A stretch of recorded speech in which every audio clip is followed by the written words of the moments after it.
Induction motors are the most commonly used electrical machines.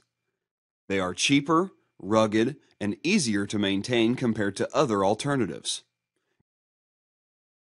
In this video, we will learn the working of a three-phase squirrel cage induction motor. It has two main parts: stator and rotor.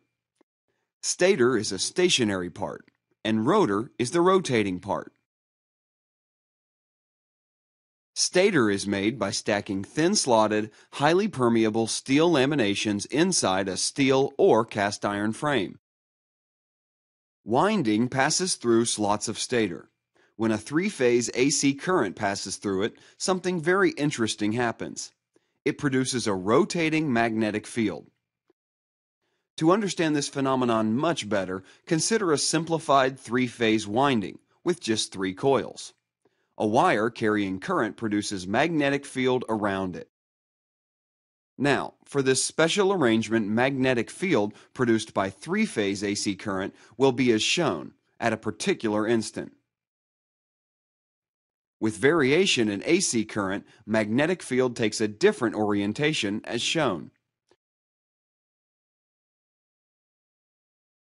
From these 3 positions, it's clear that it's like a magnetic field of uniform strength rotating. The speed of rotation of a magnetic field is known as synchronous speed.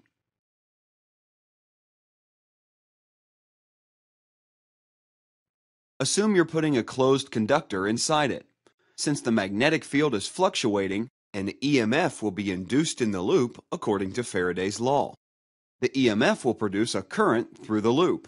So, the situation has become like a current-carrying loop is situated in a magnetic field.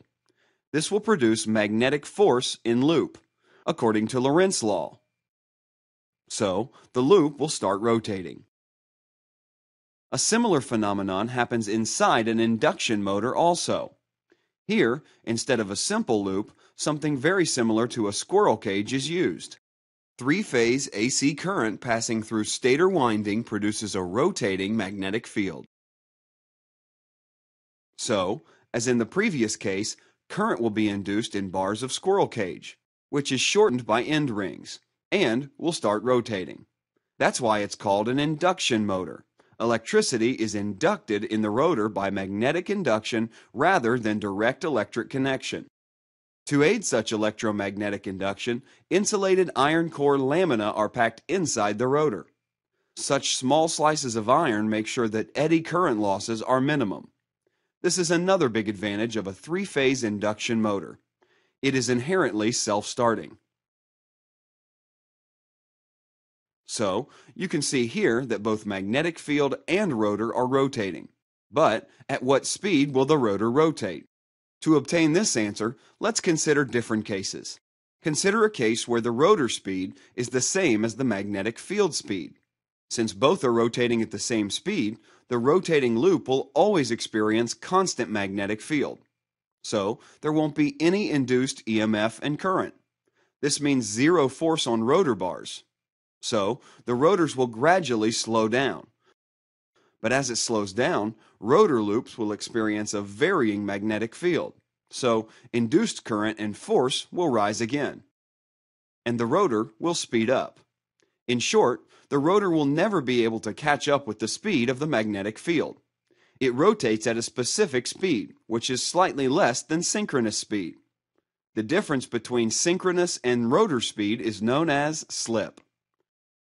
Rotational mechanical power is transferred through a power shaft. In short, in an induction motor, electrical energy is entered via stator and output from motor. Mechanical rotation is received from rotor. Energy loss during motor operation is dissipated as heat.